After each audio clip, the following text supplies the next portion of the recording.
Hi friends, எல்லாருக்கும் வணக்கம். எல்லார் வீட்லேயும் கிடைக்கிற இன்னைக்கு முருங்கைக்கீரை வச்சு தான் நம்ம வந்து சட்னி செய்ய போகிறோம். வாங்க எப்படி செய்யறதுன்னு பார்க்கலாம்.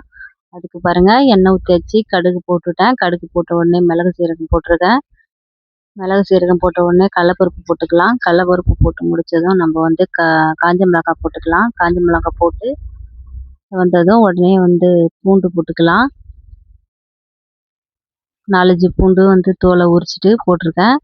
அடுத்தது வந்து இஞ்சி கட் பண்ணி பாருங்க, அதுவும் இஞ்சி கொஞ்சம் போட்டுக்கலாம்.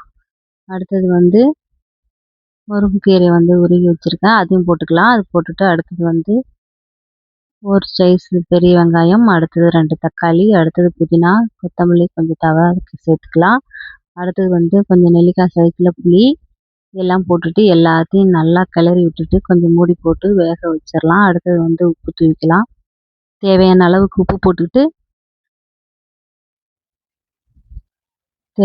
உப்பு போட்டுட்டு நல்லா பெரட்டிட்டு கிண்டிட்டு கொஞ்சம் நேரம் மூடி வச்சுட்டு நல்லா வெந்து பாருங்கள். அரைச்சி எடுத்தாச்சு. மிக்சியில் அரைச்சதை வந்து பாத்திரத்தில் மாற்றிக்கிட்டு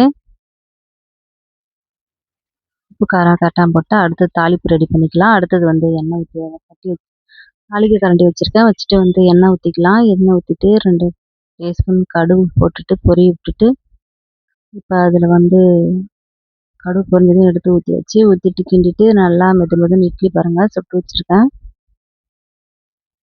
அதில் வந்து 3 இட்லி எடுத்து வச்சு இந்த சட்னி வந்து மேலே ஊற்றி கம்மன்னு சூடாக இருக்கும்போதே சாப்பிட்டு பாருங்கள். நீங்களும் வந்து உடம்புக்கு ஹெல்த்தியாக இருக்கும். முருங்கைக்கீரை சுண்டுனா கூட பிள்ளைங்க சாப்பிடாது, எனக்கு வேணான்னு சொல்லும். இந்த சட்னி வச்சு சாப்பிட்டிங்கன்னா வேணான்னு சொல்லாது, சட்னி கூடவே சாப்பிட்ருவாங்க. உடம்பு ஹெல்த்தியாக இருக்கும்.